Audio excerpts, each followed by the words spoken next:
Hello and welcome. I'm Peter Afrasiabi, and I'm a partner at 1 LLP.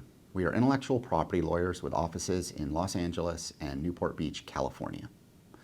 Today's program is Back to the Future. We're going to be looking at the Supreme Court and its struggle with copyright law and specifically fair use law principles.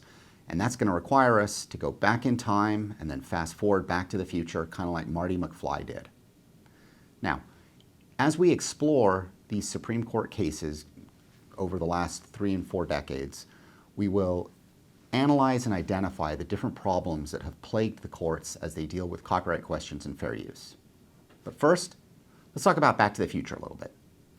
If you've read Ray Bradbury's famous novel, The Illustrated Man, you'll know that his narrator in the book speaks to the titular named character, the Illustrated Man, and asks him about all these tattoos on his body and where the tattoos come from. And the character says that the tattoos tell the future, and it allows him to know what the future is. And the narrator asks, where did you get the tattoos? Who's a tattoo artist? How did you get the future imprinted on your body today?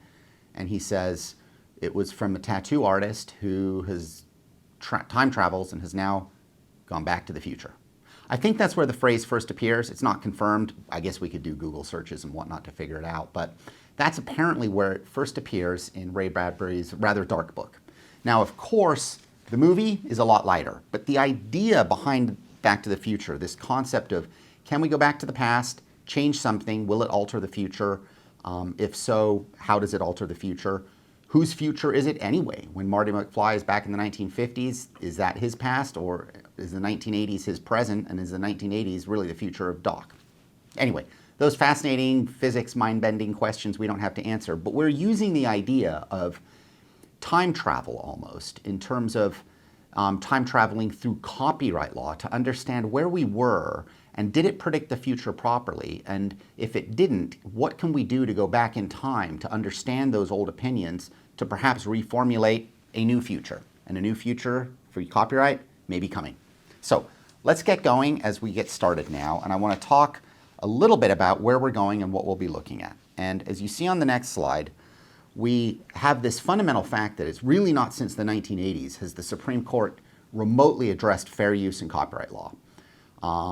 It's in the last couple years, we suddenly have 2 cases. And so we're going to look at 3 of the very, very big cases that came out of the 1980s. 2 of them were actually decided in the 1980s. One was based on a 1989 song, and it didn't get decided till the early 90s. And those are the Sony Betamax case, dealing with the sort of technology of VCRs and Betamaxes and the ability to make home copies, which now seems an ancient technology, obviously. We're going to look at the Ford Memoirs case, where there was litigation over the publication of, a very, very small, quantitatively wise number of lines out of President Ford's memoir explaining why he pardoned President Nixon. But they were, although small in quantity, very, very important in quality, obviously. And then the final case we're looking at is the case that comes out of the 1980s, the rap parody song from the 2 Live Crew, riffing on Roy Orbison's Pretty Woman.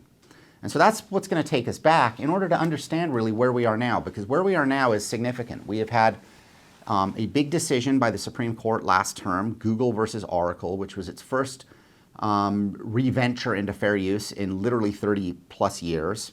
And all of a sudden, we are looking at another Supreme Court case in 2022 involving art, and this is the Andy Warhol Foundation case dealing with a piece of Andy Warhol's art that was based on a photograph, and that too is a fair use case coming out of the Second Circuit. And so these are massive decisions coming out of the Supreme Court in fair use that we haven't seen for 30, 40 years. And so we are looking at a re-leveling, a restating of the playing field, and it will be a fun and exciting time for copyright lawyers because the transformative test is now in play in a new way from the Supreme Court again that it hasn't been for decades.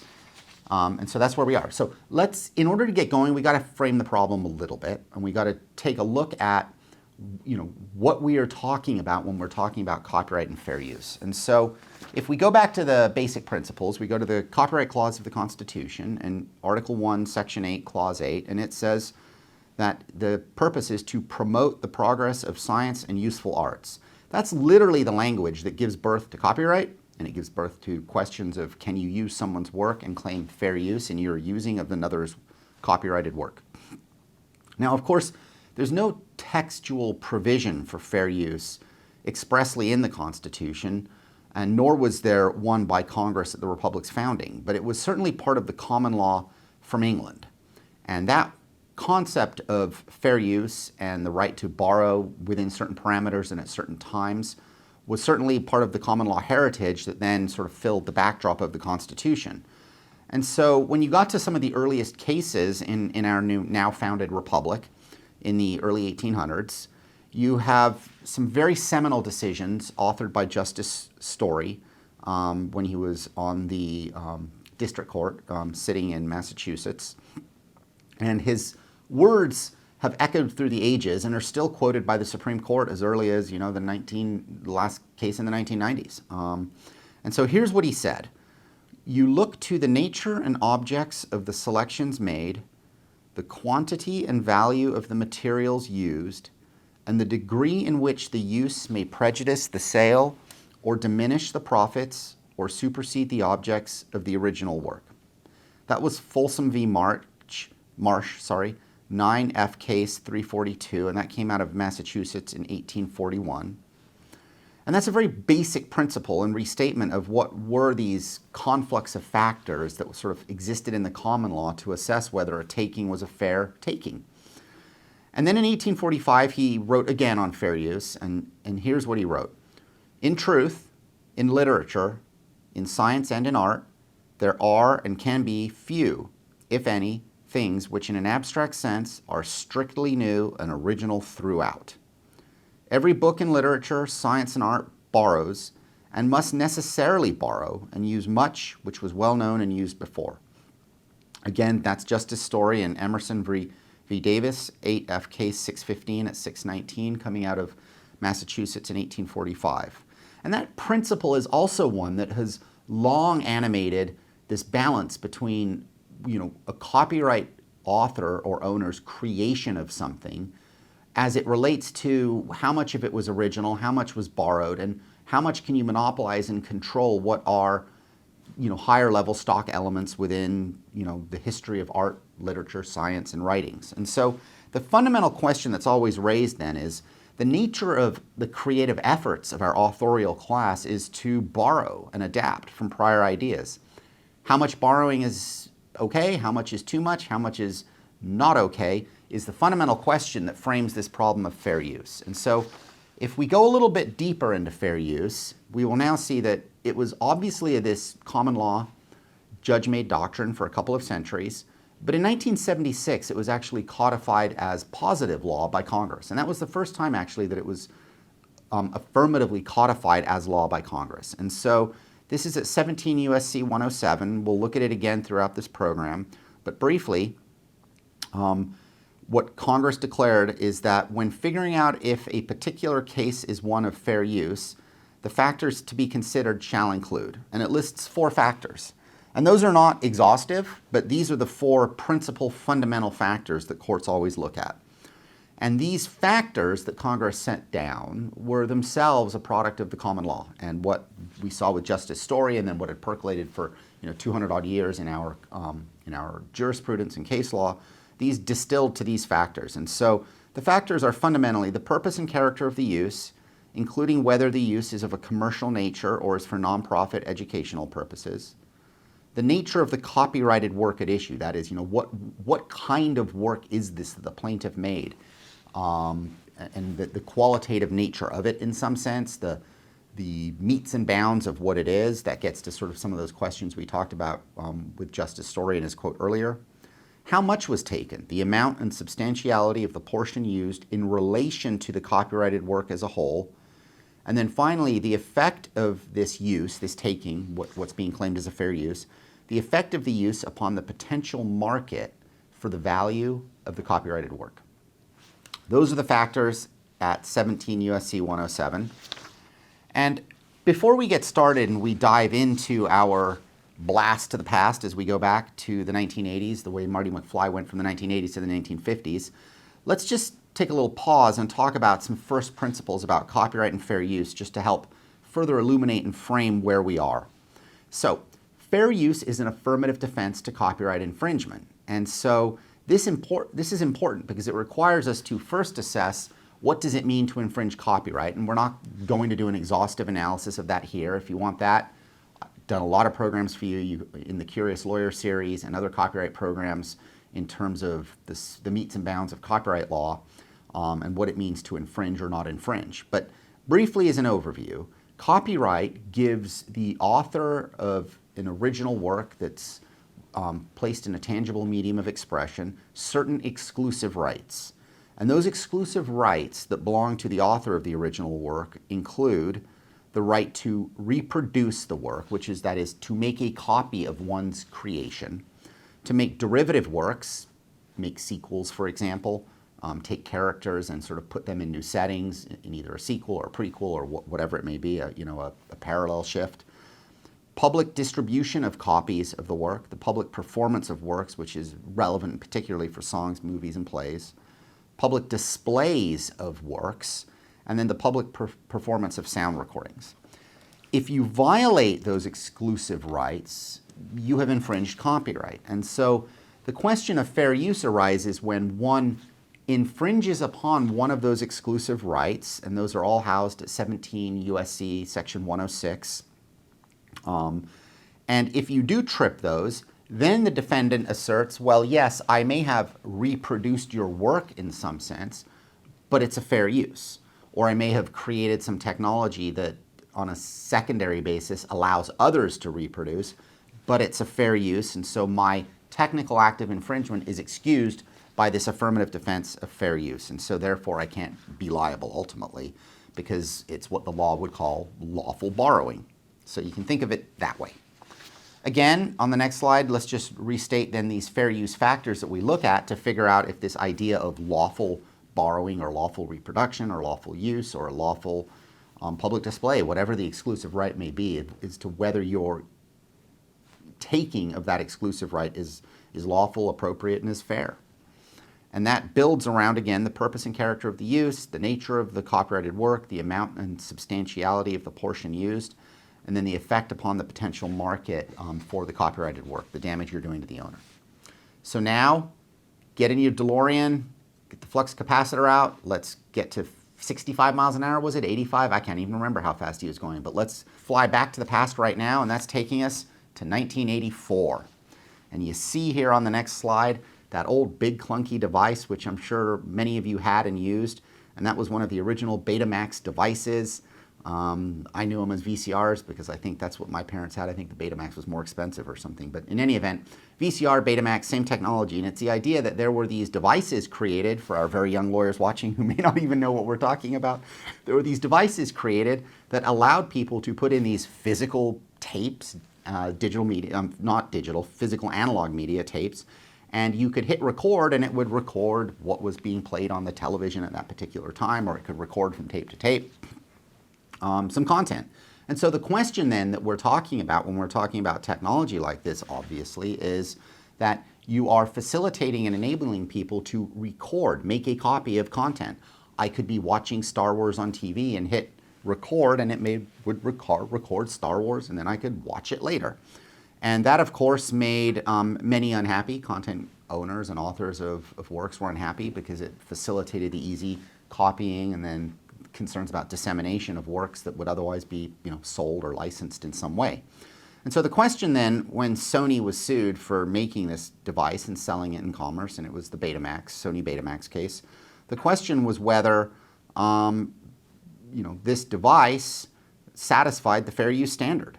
And so here is, you see here on the slide what the Supreme Court, how it framed the issue as this case eventually made its way up to the U.S. Supreme Court, and that was that it's understood that private, non-commercial time shifting in the home is what was at issue. And so what the court said is that this Betamax tape basically satisfies fair use principles because respondents have no right to prevent other copyright holders from authorizing it for their programs, and because the district court's factual findings reveal that even the unauthorized home time shifting of programs is a legitimate fair use, i.e., even if I record and then watch it at nighttime because I couldn't be home at 1:30 in the afternoon to watch whatever the program is that I wanted to watch.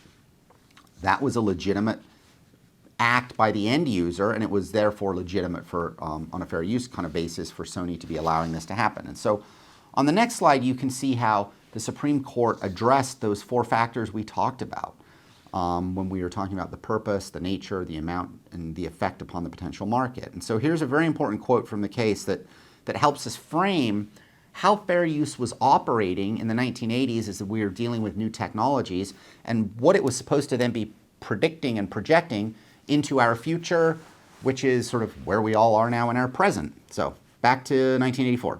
The court said, although every commercial use of copyrighted materials is presumptively an unfair exploitation of the monopoly privilege that belongs to the owner of the copyright, non-commercial uses are a different matter. And so this is now drawing a distinction between commercial uses and non-commercial uses. And time shifting at home by me, the individual, isn't a commercial use by me. It's simply a time shifting. I'm not selling it or syndicating it or licensing it myself. I'm just shifting when I watch it. And so what the court then says is that non-commercial uses like that are a different matter. A challenge to a non-commercial use of a copyrighted work requires proof either that the actual use was harmful or that if it should become widespread, it would actually adversely affect the potential market for the copyrighted work, i.e., let's say soap operas are playing every day over the lunch hour and we're all at work, we can't watch them. Is it the case that if I have my device record it over the lunch hour and then I watch it at 5 p.m. because otherwise I would never watch it, is that damaging the market for soap operas, right? Or for that soap opera production that I'm recording? And so actual present harm need not be shown. Such a requirement would put the whole copyright holder with no defense against damage, but nor is it necessary to show with certainty that future harm will result. What is necessary is a showing by a preponderance of the evidence standard that some meaningful likelihood of future harm exists. If the intended use is for commercial gain, that likelihood could be presumed. So if it's the case that I'm recording it in order to then, I don't know, hold a soap opera party where I charge admission and people come in, then of course you can start presuming market harm to the copyright owner. But if it's for a non-commercial purpose, then you have to actually show harm. And so that's a very, very important case because fundamentally what the Supreme Court settled down on when you think about those fair use factors is that a complete reproduction of the entirety of the work, not just a little portion of it, the whole thing, was perfectly acceptable because the end user's time-shifting use of this wasn't commercial. And so a very large taking for a non-commercial purpose led to what was a fair use conclusion about the technology. Now let's skip forward to 1985, where we were still dealing with the hangover of the 1970s, and this is the famous case involving President Ford's pardon of President Nixon, and the case that ended up at the U.S. Supreme Court, and that was Harper and Row versus Nation Enterprises. It's reported at 471 U.S. 539, and this is from 1985. And so the basic facts are as follow. There was a memoir that had been written by President Ford, and the memoir explained why it is that he pardoned President Nixon. And that was the first time that he was going on record sort of fundamentally explaining exactly why it is that he pardoned President Nixon after President Nixon stepped down. And this is sort of a big, obviously fascinating question. Everyone wanted to know, why'd you do it? Was there a quid pro quo deal? Whatever, who knows, right? But all that type of stuff. And so that's the heart, really, of sort of why everyone was interested in the memoirs, fundamentally. No knock on President Ford, obviously, but that was the sort of the heart of everything. And so what happened is the Nation magazine, before it's published, they have an advance copy. They write an article and they took 300-400 words verbatim out of the memoir. And they basically quoted from his manuscript the very paragraphs that explained why he pardoned Nixon.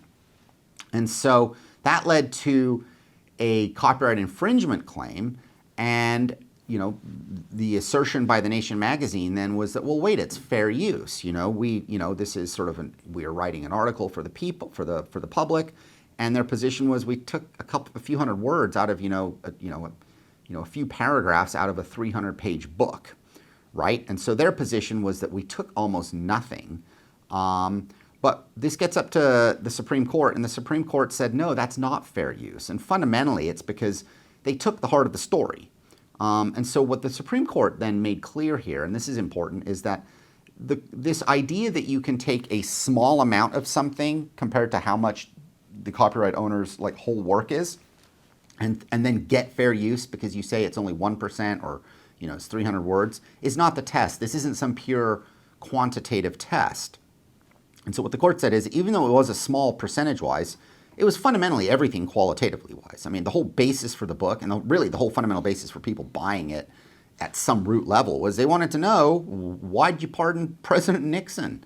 What was the deal there, right? And so it was, in that sense, a complete commercial taking where the user, the taker, the newspaper company, Nation Enterprises, stood to gain without paying for that gain. And so that's a new wrinkle now on this kind of effect on the potential market and the amount and substantiality that's been used. And this is the Supreme Court now fleshing out those factors. And what it bookended this is with and said at page 550 and 551, and you see here the quote, is that, yes, indeed, a reviewer may fairly cite largely from the original work if the design really and truly was to use the passages for some, for example, fair and reasonable criticism.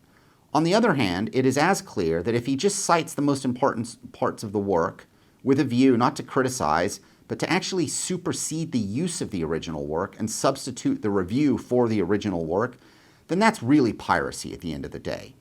And perhaps because the fair use doctrine was predicated on the author's implied consent to reasonable and customary use, that's why we have to have metes and bounds in terms of what can be fair use and what cannot be. And so it's just not acceptable to basically crib the whole thing, shove it into an article, describe it, and then now have your article replace the market for the book, because who needs to read the book when you can read the article that says it all?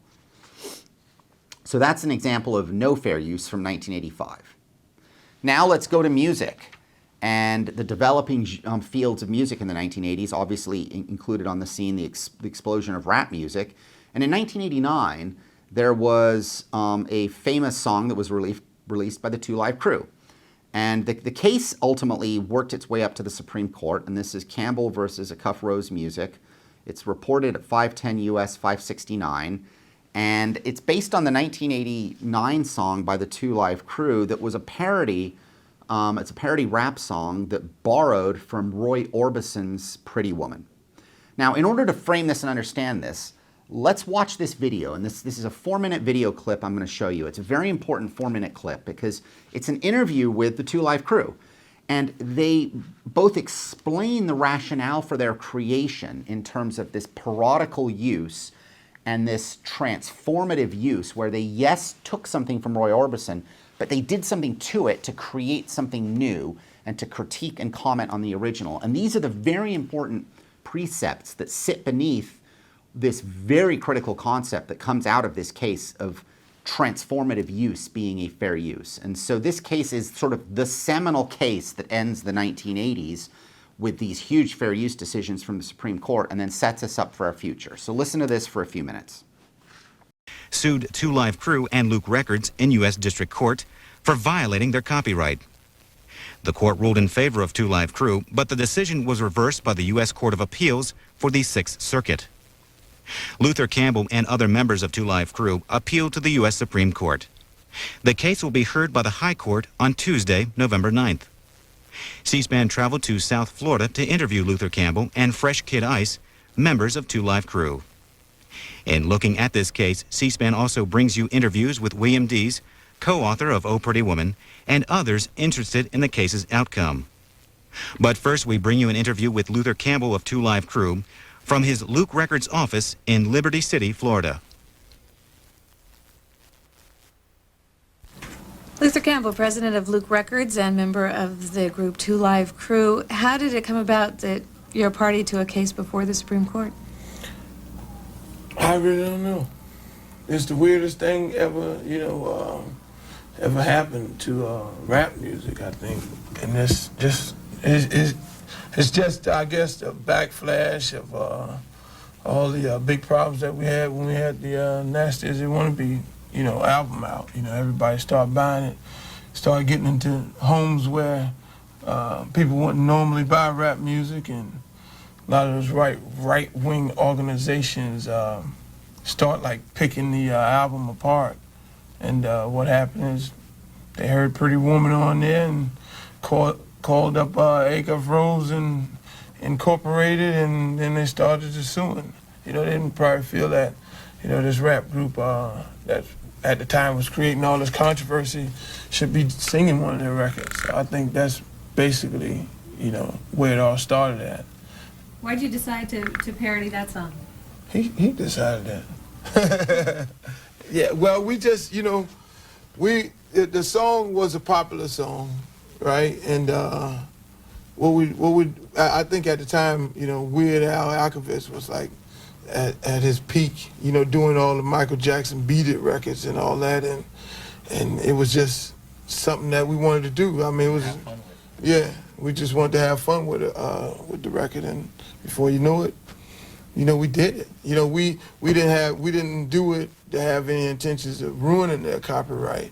That's the reason why you don't see it on the As Nasty As They Want to Be album. It's only on As Clean As They Want to Be album, and that's like the most important thing that's in this case, because, you know, they're saying that we tried to ruin their copyright, and we're saying, you know, just because we're 2 Live Crew, and we do adult virgin records and clean records, we had no intentions of doing that. Can you play a little bit of both the original version and then also your version? Let's do Roy first. Let's do Roy first. You want to hear Roy first? Let's do Roy. Don't wake up, Roy.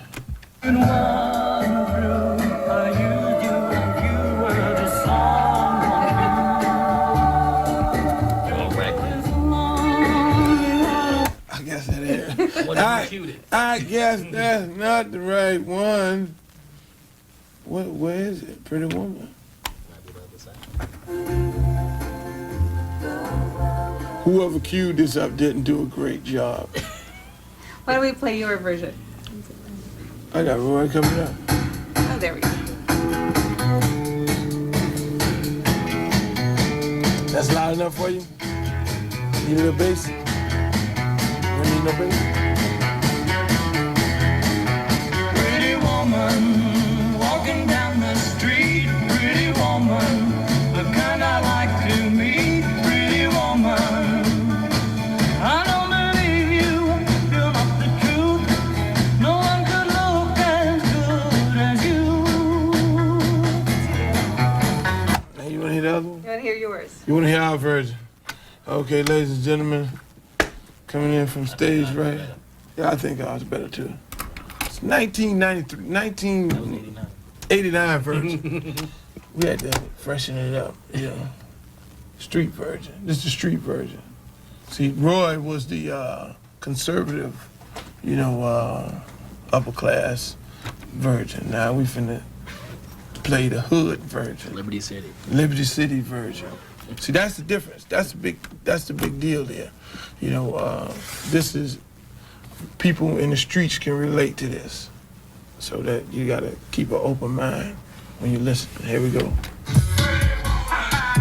Walking down the street, pretty woman. Girl, you look so sweet. Pretty woman, you bring me down to the knees. Pretty woman, you make me wanna beg, please. Oh, pretty woman,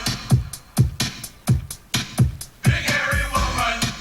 You need to shake that stuff. Big hairy woman, That's him. you know I bet it's tough. Big hairy woman, all that hair ain't legit. 'Cause you look like Cousin Ed. Big hairy woman. Is this the first song you've parodied, or have you done others? Which? We did Do Wah Diddy. We did Band in the USA, Born in the USA, Band in the USA. And We had no problems from nobody else. So there you have it. That's an incredibly interesting look, because what they were explaining, if you caught it, was, yes, you can obviously hear Roy Orbison's music in there a bit and some of the lyrics, but the lyrics departed.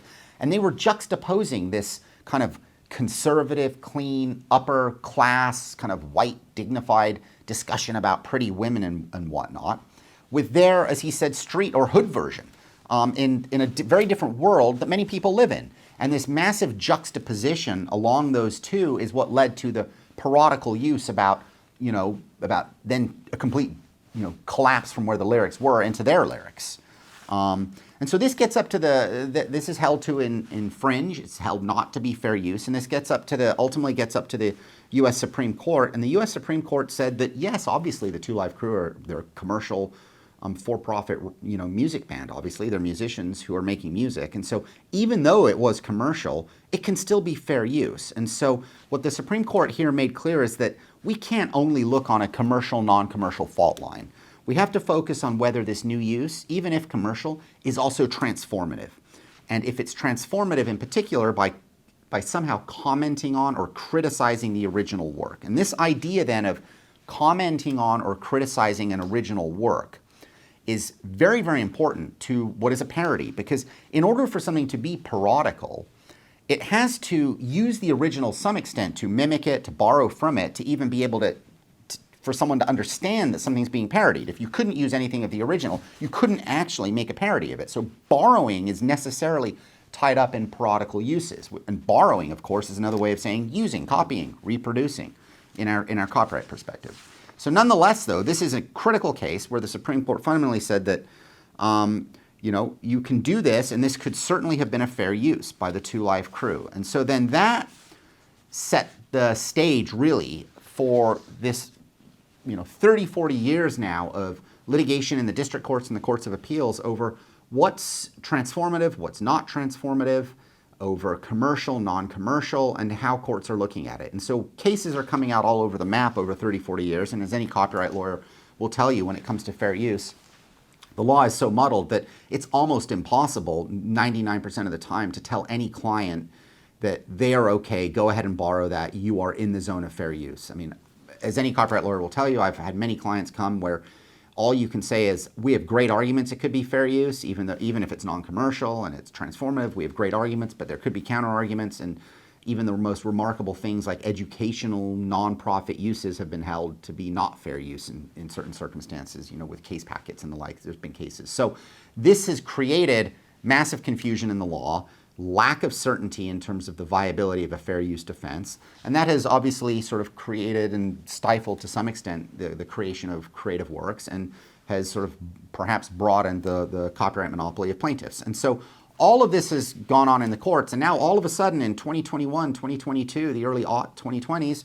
we have two cases in the US Supreme Court on fair use. And so let's start with the next one, which is Google v. Oracle. And the Google v. Oracle case is a software case, and here what happened is Google copied about 11,500 lines of declaring code from Oracle's Java computer program, and Google did that to make a new program. And this is for Google's Android phone that was going to be used in Android phones, and Java is desktop computer database software, and so they're not competing in that sense, but they just took the 11,500 lines, and so Oracle was unhappy, obviously. And this code was the type of code that allows a programmer to call up pre-written software that then with the hardware lets certain tasks be carried out. You can kind of think of it like shortcuts to achieve functions. An example, for example, when we hit Q on the keyboard, something in the computer is happening, right? That triggers a process that draws up on your screen the letter Q. There's this sort of functional way of achieving that output from the tapping of the keyboard. And so what the Supreme Court did on the next slide here, you can see at page 1198, is sort of frame the issue in terms of modern computer programs. And we're now way into the computer age, obviously. And this is the first computer program Supreme Court fair use copyright case ever, despite computer programs being around a long time. And so what the court said is that generically speaking, computer programs actually differ from books, films, and many other literary works in that such programs almost always serve functional purposes. This is a very, very important point because the Supreme Court is trying, it appears, to identify this holding as being removed from perhaps other things and unique to computers and computer authorship, program authorship, because of the functional nature of computer programs. And so what the court said is that fair use can play a very important role in determining the lawful scope of a computer program copyright, just as the copyrighted issue here It can help distinguish among technologies. It can distinguish between expressive and functional features. It can focus on the legitimate need to provide incentives to produce copyrighted material while examining the extent to which yet further protection creates unrelated or illegitimate harms in other markets or to the development of other products. In a word, it can carry out its basic purpose of providing a context-based check that can help to keep a copyright monopoly within its lawful bounds. And so what they're saying is this becomes very, very important in the computer space because we're dealing perhaps with functional creations. And so what happened is the Supreme Court then does its four-factor analysis of the fair use factors, and we're going to run through all four and see who wins this, Google or Oracle. The first factor, the court says, the nature of the work.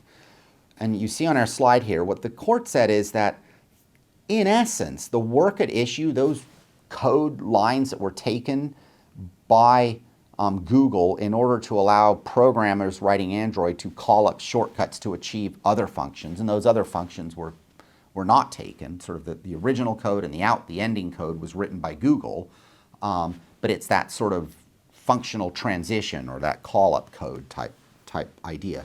And what the court said is, that work is created by Oracle is fine, but it's also functional in nature. And that means it's inherently bound together with what are uncopyrightable ideas. And so this new expression then that was created by Google, the ultimate implementing code in the Android phone to do stuff, is a new creative work that necessarily needed to borrow within a fair use framework some amount of Oracle's code. And the court says this factor favors Google because Oracle's creative efforts were sort of fundamentally functional in nature, and it was in that sense that Google wins on that factor. So factor two, the purpose and character of use. And this is where factor 1 and 2 become very, very important in this analysis, and the Supreme Court sort of tethers them together for the first time, at least in the Supreme Court, and sort of the two factors almost become enmeshed a little bit. And so what the court said is the purpose and character of Google's use was to create new products, to expand the usefulness of their smartphones, and it gives programmers a very creative and innovative tool in a smartphone environment. And so to the extent they took parts of Oracle's Java API to create this new platform to be used by programmers, that is consistent with that portion of the Constitution we quoted in the beginning of our program here, to advance the creative progress that's basic to copyright itself, right? Progress of useful science and arts. And so Google was only trying to create new products and to augment the usefulness of its phones, give programmers this sort of background to do it.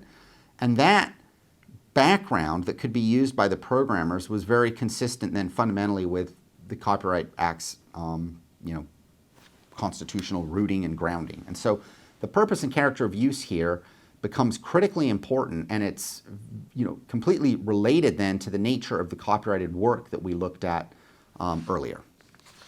Factor 3, so now we have two going on this one for Google. Factor 3, the amount and substantiality used. Well, remember, you can look at it in the sense that they took 11,500 lines of code, which is a lot of code. And with respect to the amount of code needed to achieve the functions that Google was doing, it was essentially 100%. In order to achieve the hundreds of different outputs that Google wanted, they needed all of those 11,500 lines of code to achieve that. So it was a sort of a 100% taking in that sense. You could look at it another way and say that of the total lines of code at issue, those 11,500 came out of a bigger program. It was 2.86 million lines, so it's almost nothing. But for what Google wanted, it was everything in that sense. And so what the court held here is that those copied lines of code are inextricably bound up to other lines of code accessed by programmers. And Google took them, and this is a very important point, they didn't take them because of the creativity or beauty, but because they would allow actually programmers to bring their skills to a new smartphone environment. And so the substantiality factor will generally weigh in favor of a fair use, whereas here, the amount of copying was tethered to a valid and transformative purpose. And so here again, we have this idea of how much you took matters in relation to the copyrighted work. But more importantly is, and this is sort of tying the factors together again, why'd you take what you took, and were you engaging in something transformative? Google wins again. Factor 4, market effects. This is where the case law, you can, as you all know, with economists and damages experts, you can look at anything and have people come to opposite conclusions about, is 2 + 2 4? You can even probably find someone to sort of have a debate with you on that. So here, it all is always in the eye of the beholder, but the Supreme Court said that Google's in the Android, operating system market to make cell phones, and that is in no way a market substitute for Java computed desktop software. Now, we could look at that every which way, right? I mean, on the other hand, Oracle could say, that's true, we're not making cell phones, but we license our code, and we could license our code to anyone on the planet who may want to use it for a particular purpose, and cell phone companies are perfectly lawful people for us to license our code to. And so in that sense, it is a taking of our work and interfering with our market and our money, even if we're not particularly making the phones ourselves. But nonetheless, what the Supreme Court held is that because computers are fundamentally different, they don't want to overrule other art form cases. But here, fundamentally, if you were to lock out and, deny Google the ability to do this based on sort of a market effects idea, then fundamentally what would happen is that this database desktop code would become a lock, limiting the future of new programs, and only Oracle would hold the key. And they said in that sense here within this factor, that wasn't okay. Now, if you stop and think about that, that's a pretty profound statement. I mean, that is the very point of copyright. George Lucas created Star Wars, and he holds the key, or maybe Disney does now, but he held the key. You couldn't just come along and make your own derivative movie, and he held the key. And his holding of that key absolutely denied myriad filmmakers and authors and story writers and fan fiction authors, right, to create new stories about his characters. But it did, because that's how copyright law works. That wouldn't be fair use. And so that's why the framing of this case in the context of computers is very, very important. And so what you have here now at the end of the day in 2021 from the Supreme Court is a fair use finding of this taking by Google of the code. And it was complete copying that was done to achieve, fundamentally the same result that Oracle was trying to achieve with their code. And it was taken this way simply because it was a faster way than recreating it from scratch and to sort of bypass the original author and copyright creator so you didn't have to make it. But that was still a fair use. So that's the massive decision. And this brings us now to the next case, which is the Andy Warhol case. And so we're going to look at the Second Circuit in terms of what happened. And this is an important, very important art case coming out of the Second Circuit. And so it's been 3 decades now since the Two Live Crew. We're on the heels of the Google Oracle. And here we have the author of this photograph of rock singer Prince. And you see the photograph at the top. And she sued for infringement against the Warhol estate because Andy Warhol, in the bottom pictures you see, made some works of art based on the photo.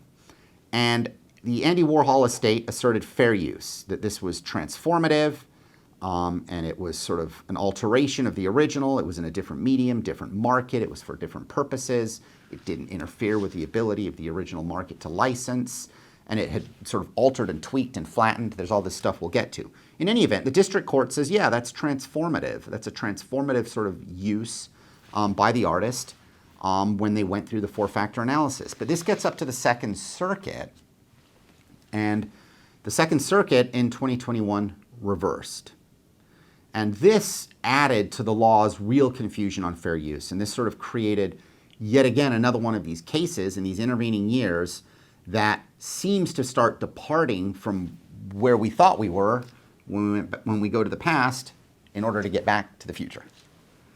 So this is what the Second Circuit said. Warhol's distinct style applied to the photo did not make it transformative. It was a derivative work adapted from the first that should have been licensed. Warhol's modifications served chiefly to magnify some elements of the original and minimize others. Now, this is a super important point because what the Second Circuit now is saying is that even if you transform, modify, and take something, what you're looking to do is do something that the original author could have done, and so that's interfering with their licensing rights. But if that's true, that would have been true for the Two Live Crew and in the Roy Orbison case, obviously. And what the court also said, though, is even though this is art, it's still a commercial use. I mean, like Andy Warhol sold his paintings, or or licensed the paintings, or whatnot. And therefore, you should be licensing from the original author to create what is ultimately a derivative work. And so the problem with this analysis, as you can start seeing, is that anytime you transform something, you're borrowing from the original. You can also always say it's a derivative work because it's borrowed from the original. And so that means everything that you ever borrow and transform, it's always by definition derivative. And the right to make derivative works is an exclusive right of the copyright holder, which in essence then starts saying there's no such thing as fair use. And that's sort of at a high level is where this opinion starts getting to in terms of creating wrinkles in the law or wrinkles in time, we could say with Marty McFly, but wrinkles in the law over time for copyright and fair use. And so what they said is that even though Warhol did crop and flatten the original, in essence, Prince's face was the same. And they noted that there's no market overlap between the photo portrait for Vanity Fair, which is where the original photo was taken. It was sort of, a photographer was paid to come in and do a portrait of Prince for an article about him in Vanity Fair. But the target audience was still nonetheless similar. I guess Prince fans is who they identified. And so therefore the market for licensing was interfered with. And again, this just goes to show that the moment we start talking about the effect of the use upon the potential market and the commercial nature of how stuff is being used, you can always frame something one way or the other, which helps add to the confusion in the law. And so what at root happened here in this case, which is particularly important, is this visual cue analysis, just this kind of dot for dot visual comparison. And the court said that that is not fair use as a matter of law. And what the court also then said is still further is that those Warhol prints infringed as a matter of law. So this case sent some shockwaves through the art world, and so it raises a question, is it going to go up to the US Supreme Court? But let's just pause for a second and look at another case in the Second Circuit that had come down a few years earlier involving a different Prince. This is the artist Richard Prince. And on our next slide, you can see here an example of something that the Second Circuit indeed held was potentially transformative and so was potentially fair use. And if you look at, if you just stop and do a visual analysis, you look at these pictures, okay, the Prince one's not okay. You throw up your arms and say the Second Circuit's in a state of internal disarray. And so here we have the Richard Prince picture Graduation. And you see there, it's based on Patrick Caru's photograph from a book, Yes, Rasta. And that photograph that he took was then taken by Richard Prince, the famed artist, and was sort of fundamentally transformed in this sense. He tinted some blue in there. The jungle background was put into a softer focus than the original. He put lozenges painted over the subject's eyes to sort of create, and that was consistent with the other works he was doing, that this artwork was a part of, to make them appear anonymous rather than this sort of strong individual in the original work. And then the enlarged hands and the electric guitar that he pasted in there create this sort of like extraterrestrial almost sort of sense of who this person is.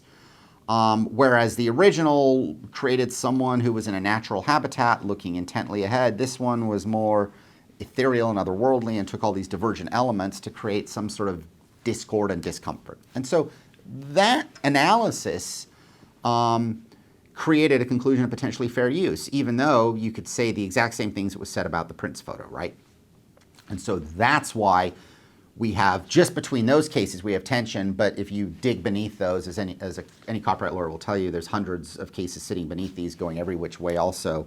But this was just sort of highlighting, by this point in time, the staggering departure of fair use cases, really, when you look at the Andy Warhol one, in terms of these factors, from where we were when we were back in time in the 1980s, projecting forward to how the future would be. And so something's happened where a ripple in time has created some time vortex, and we go from the Sony Betamax case, the 2 Live Crew case, and the Gerald Ford case to suddenly this case in the Second Circuit condemning Andy Warhol's art as being an act of infringement as opposed to fair use. And so this brings us to what happens with the Supreme Court. Well, cert was granted. And so this case is now taken up by the US Supreme Court in 2022. And so the fundamental question we now have, 4 decades later, Going back in time, are we going to then, where the law was and what it should be today, are we now going to fix what's happened and on a going forward basis put us on the trajectory that we thought we were on in the past? These sort of time travel questions actually exist in copyright law. Who knew? And so the question has, fundamentally, that's raised around this transformative idea is whether the new work has a new meaning, a different message, a different purpose. And if that's present, and it is present, how are we taking this transformative factor? Because in the Google Oracle case, although it was decided as a computer software case, these factors, the fair use factors, started merging together on this transformative line. And so when you sew into the copyright case law this idea of transformative use, it sews through all the factors. And so this is now something that's large and it's present. And so in the cert process, because of the tension in the Second Circuit, the Warhol estate obviously went up. And what happened is myriad amicus briefs were filed in support of the Supreme Court taking the case to fundamentally reverse what the Second Circuit did. There were multiple copyright law professors on fair use saying that this decision was wrong, multiple art law professors talking about, and art professors talking about the damage to artists and sort of the creative process if every time you work on something from an original, you're deemed to be an infringer. What's going to happen to the creation of arts, right? Just at the root question of that.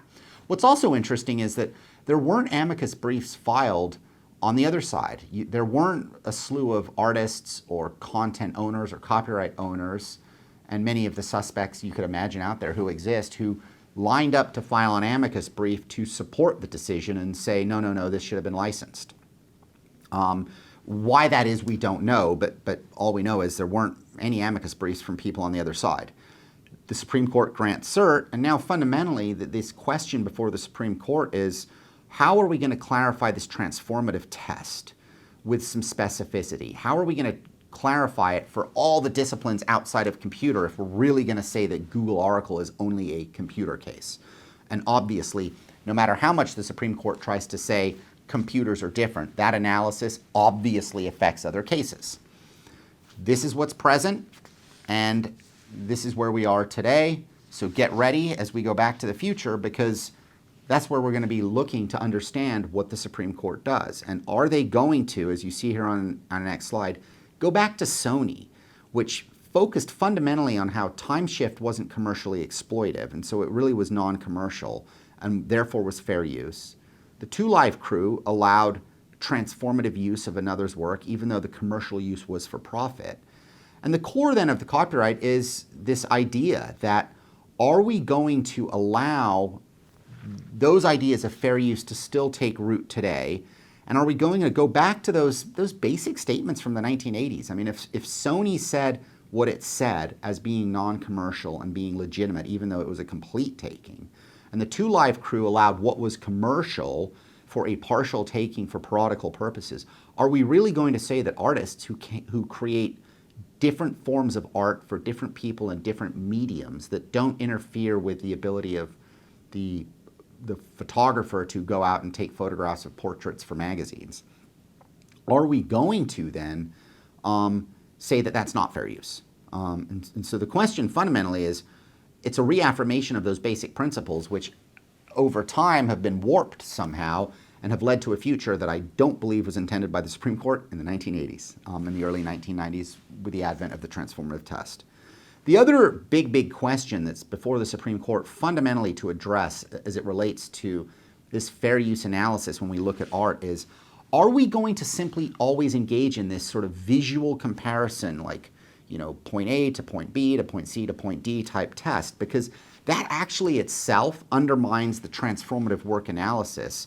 And that's what the Google case kind of made clear implicitly when it said, even though this was an exact copy of the 11,500 lines, I mean, literally exact, which means it was a pure taking as opposed to points of similarity within the code, it was still transformative at root and therefore okay. And how do you kind of gel that, in essence, with the idea that when you have less taking, but you can find some points of similarity, you conclude it's not transformative, right? And with art, this is particularly important because of the very purpose of art, right? Messages and meaning and purpose and goals and what's the author and artist doing with the work, even though there may be some similarities. And that brings us to our copyright sidebar. We're all lawyers. We got to have a sidebar with the judge. Don't have a judge present, but we can do a sidebar. And the sidebar is we're going to quickly look at 2 other copyright cases that have hit the Supreme Court in the last couple of years because they're interesting sidebars and they're valuable to look at, perhaps to try to help us read the tea leaves. The first is Rimini v. Oracle. And the question is, do copyright cost claimants get more than other prevailing parties in other cases? And so basically in this case, again involving Oracle, Oracle gets a $50 million judgment, which then with attorney's fees and costs goes up to $124 million. Rimini appeals, and the Ninth Circuit affirms, and the Ninth Circuit gives $12 million in costs because it said that they were entitled to their full costs, even though the U.S. Code on costs only allowed certain categories of taxable costs. And so the question then is the U.S. Code's very limited prevailing party provision for a limited amount of taxable costs, was that amended by the Copyright Act that said you get full costs, which would mean, Rimini went from owing almost $13 million to down to owing maybe $20,000 or some very small number in that limited bucket of costs. Ninth Circuit said, yep, they got to pay all $12 million. This goes to the Supreme Court, and the Supreme Court said, no. Full costs in the Copyright Act does in no way augment the U.S. Code's general provisions on costs. And so full costs simply means the scheduled costs that the costs law provides within the U.S. Code. And so you get far less. And so in this sense, it was an opportunity for the Supreme Court to figure out, are we going to, at a high level, help plaintiffs and give them better victories in copyright cases than other cases because they can get a much bigger cost award, which obviously gives plaintiffs more leverage in litigation and the like. The Supreme Court said no. So we could, at a high level, look at this case as not being a prevailing party, at least, friendly decision. Of course, prevailing party can cut both ways, but assuming generally it's the plaintiff most of the time. Supreme Court said no. So let's look at the next case, and this is from 2022, also very, very recent. And this is a question that fundamentally we can ask at a high level is the Supreme Court narrowing plaintiffs' statutory damages cases, limiting plaintiffs' rights to sort of get statutory damages awards, which are the large recoveries they can get, which fuel, the ability to have remedies for aggrieved plaintiffs.